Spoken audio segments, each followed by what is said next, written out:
The connectivity of sports can serve as a multifaceted platform for good.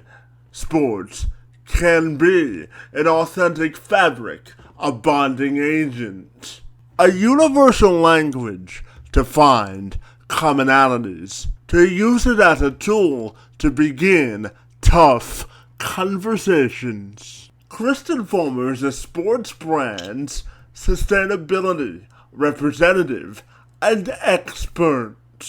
She strives to drive efficiency through research-based, marketable, profitable, and sustainable solutions.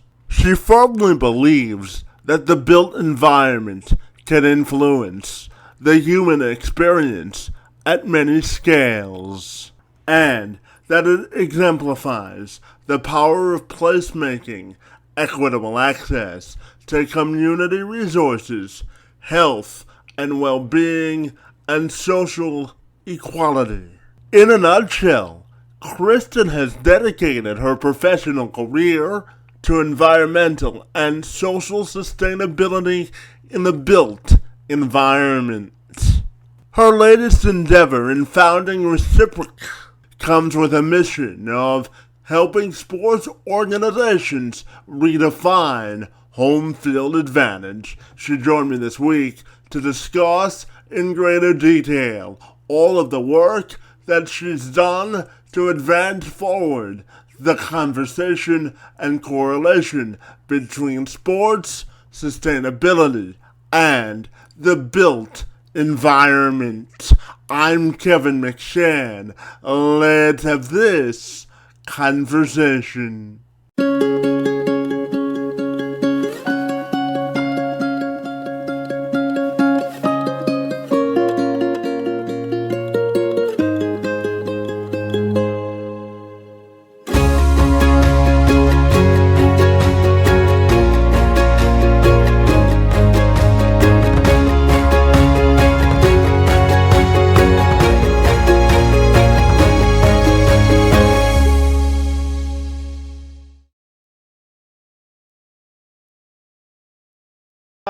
Ready, Kristen? Welcome to the program, and I'm excited to talk to you about the correlation between sports and the built environment this morning.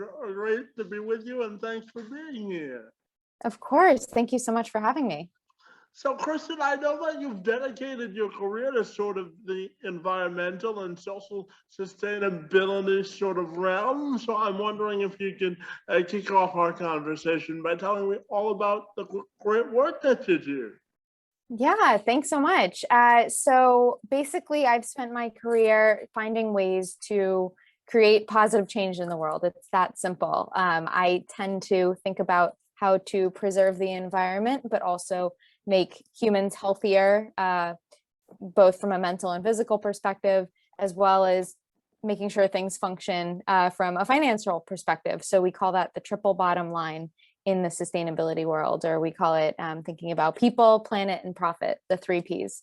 So I spend most of my time helping organizations, mostly sports organizations, but also in real estate and other similar companies, to help them identify and maximize the triple bottom line instead of just thinking about that one bottom line of money. Fantastic. And tell me, how do the sustainability translate into the world of sports? Yeah, well, in the world of sports, it's really interesting because we've seen for so long that sports have such a great power to just create great change in the world. We see athletes that are really outspoken on specific issues.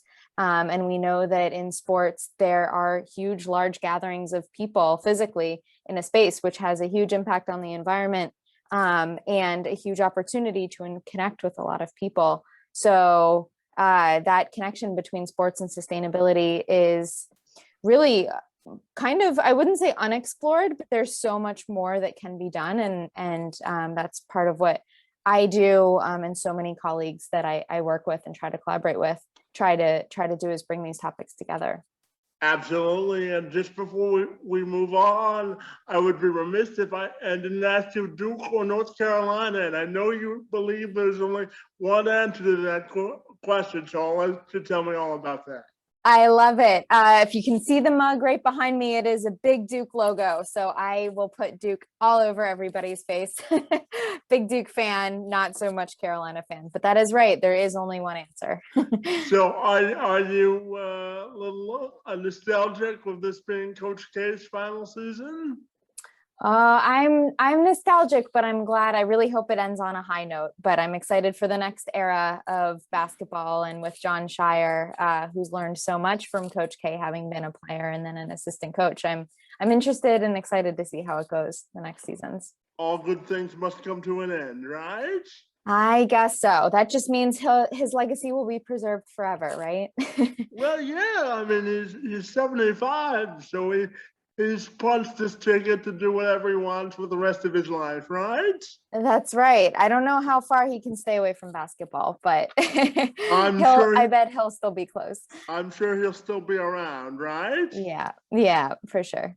So when we talk about sustainability, I know you also help people maximize performance when we look at occupational health and well-being within the built environment. So I'm wondering if you could tell me about that as well. Yeah, for sure. So a lot of times people think about the word health meaning, what I eat or making sure I exercise, some of the things that impact our bodies physically because of what we intake. But not a lot of people think about the fact that our external environments can have a huge impact on our health.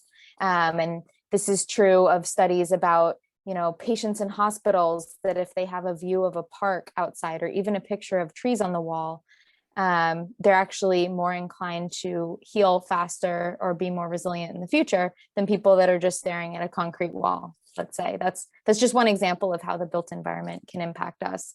Other things are things like air quality, which buildings can impact, because if you don't have the right filtration, clean or dirty air gets trapped inside, even if the air is clean outside. We also think about the built environment impacting the way we sleep, because different light qualities impact that. So if we're in a closed box all day without windows and access to natural light, we might feel a little more tired because our bodies aren't aligning to the natural circadian rhythm that the sun provides us. And I know I'm going quickly because there's so many examples, but I am really excited to be able to bring these ideas to the sports world and say, oh, we know how to design spaces to make athletes perform better and feel physically and mentally healthier. And I know that you're all about making sure that there are equitable community resources as well. And I know that you believe that the built environment can affect aspects of our social community as well.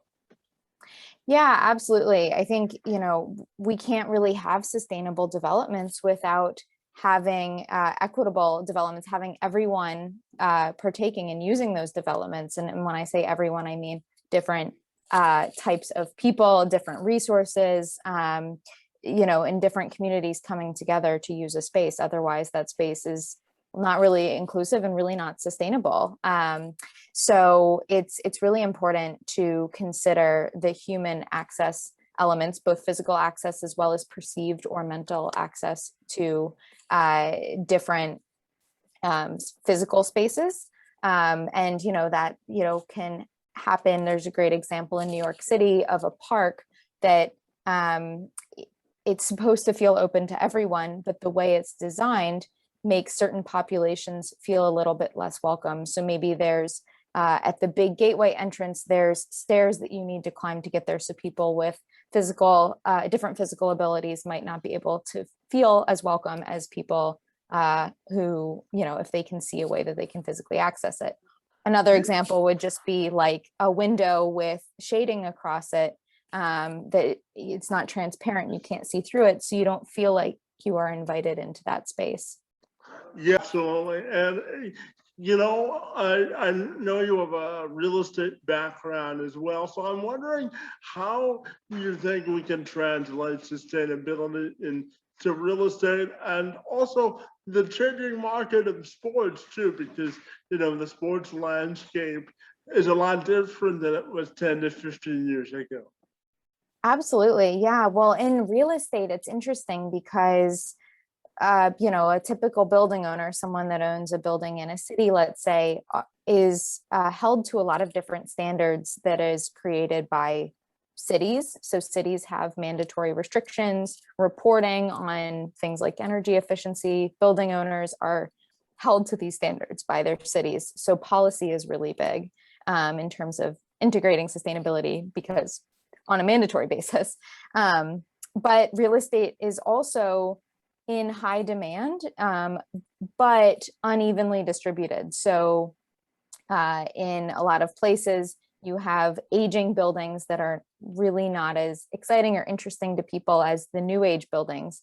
And so you always, building owners are always competing to gain new tenants and new interest. And so adding and integrating sustainable strategies and also healthy building strategies into their buildings is a way to increase your rents or increase new tenants. So not only does your city require it, the market is pushing you to make these decisions. And the best part is that if you design a building to be energy efficient or use less water, you're going to end up paying less. So you're also saving money. The difference in the real estate market with sports is that in sports, it's not like, if a sports team loses one year, someone's going to choose to pick their own sports team. I'm not going to be a Carolina fan just because Duke is bad for a few years. And so the loyalty element is really different in sports than it is in real estate, where in real estate, if you don't like your building anymore, you'll just cancel your lease or move when your lease is over, or sell your building, sell your space. But in sports, that loyalty element makes it a harder sell for sports teams to go above and beyond because they know that at the end of the day, they'll still have their loyal fans. The other element is that sports teams bring so much money into cities that they aren't held to the same restrictions a lot of times that a typical building is. So there's less restrictions in place. And so now we need to, in the sports world, leverage the power of sports, the competitive side, to show off and have sports teams want to be the most sustainable in their league or in their conference. Yeah, I know all about sports loyalty and sustainability. Kristen, I'm a long-suffering Lions fan, so I know all about that. So. There you go. Exactly. And maybe it might help gain some new fellow Lions fans, if they did some really interesting new strategies with the community, right? They might, even if they're not winning games, they can at least be doing great things in their communities to help engage people. Well, they've got plenty of practice in the not winning games part, but maybe we'll turn it around this season. But I know that you also think that sustainability practices can make us effective entrepreneurs. So I'm wondering if you could tell me all about that. Yeah, of course. So I think, I mentioned at the beginning of our conversation about the triple bottom line approach, right? Thinking about people, planet, as well as profit. And a lot of times entrepreneurs or small businesses or even large businesses are focused on the profit side. But my argument is that we need to also be considering the people and planet sides for long-term success. So to drive short-term revenue, you can probably get by without really considering the people and planet too much. You can probably make some money. But to think about kind of long-term success, it's so important to take care of your people as well as the surrounding community. If you are selling a product, that's the best way to have loyal customers. And in preserving the planet, you can, one, just engage people that are really interested in doing the same. But you can also basically negate the negative impacts you might have on the planet. So if you are, let's say, selling denim jeans, for example, we know denim jeans take a lot of water to produce. But if you are participating in some kind of, recycled water campaign or something related to the environment to reduce that, and then you communicate it, you're really impacting all three, triple bottom line, and you're probably engaging people and boosting the profit in doing that. Yeah, curious to also ask you about how the built environment and sustainability can affect individuals with disabilities, because as I shared with you, I was born with cerebral palsy, so I know from firsthand experience the importance of having an effective and sustainable built environment. Absolutely. Yeah. Having equitable and equal access to all for a physical space is critical for it being a sustainable building. It's not really sustainable. It's not really hitting the people side of the people planet profit if it's not including the full community. And I have never met a real estate developer or a sports team or anyone that says we don't want to include everyone. We want to be welcoming. And I think sometimes when people design spaces, they're not thinking about all of the different types of communities that they need to include and consider when they're designing a space, either physical or even some kind of framework space to include everyone. And so I think it's really important to make sure that the set of stakeholders and voices at the table in the design and building process is inclusive of all of the different types of people from various communities that would be using the space, both physical ability, as well as different types of mental abilities, and along really the full spectrum of what people look like, gender, race, different identities. Basically, we need to include everyone at the table to design spaces for them. And in the sports world, this is really important because different communities are negatively impacted by developments in different ways. And we see that in how different communities of economic or racial, profiles within different communities are more negatively impacted by climate change. And so we see that, let's say in sports, and we say, okay, we know these two things come together. We have the power in our community to do something about it, and use voices within our team to help amplify that importance. So basically, at the end of the day, you can't have a sustainable community without it being physically, as well as mentally, kind of equitable and equal and welcoming people. And I know very quickly that you believe that sustainability can help us stay motivated, organized, and on top of our goals. So I'm wondering if you could share about that as well. Yeah, for sure. Well, the topic of sustainability can be really overwhelming for people.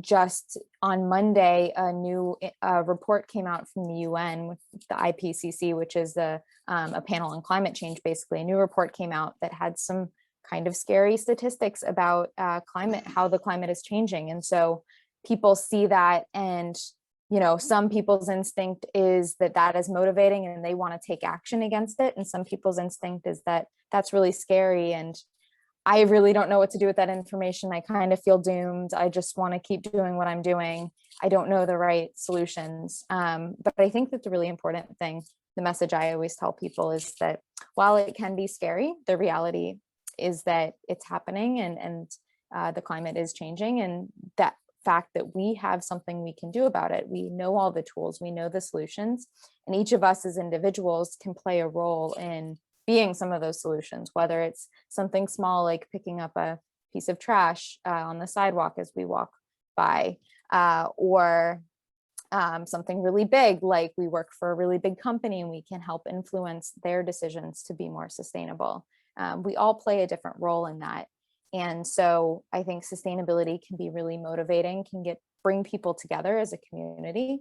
It can inspire people to take new action, and it has this kind of inherent good quality to it when it's done effectively and equitably across the community, and both kind of small communities like a neighborhood within a city, or across like a whole country. We're seeing countries that are like leading the way in sustainable action, and so we can be kind of proud of the communities we're members of in different ways, as long as we're really a part of it.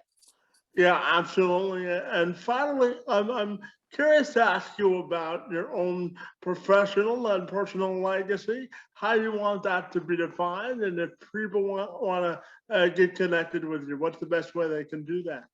Of course, I love the legacy question. It's not something I think too much about as me as a person, but I think generally as a generation and as a group of people dedicated to the sustainability movement. Let's say I just want to be a part of creating change in the world. For a very long time, we all think of generations as kind of leading the way in something. And I want to be a part of a generation that is leading some positive change and providing some solutions to the world. And if people want to get in contact with me, well, my name is Kristen Fulmer, but I run the organization Recipric, which is RECIPRIC. That's at Instagram, Twitter. You can find me there as well as on LinkedIn. So yeah, I'm looking forward to hearing from people. You know, Christian, I'm better for having this conversation, and I have to let you in on a little secret. You're part of a milestone for the show today.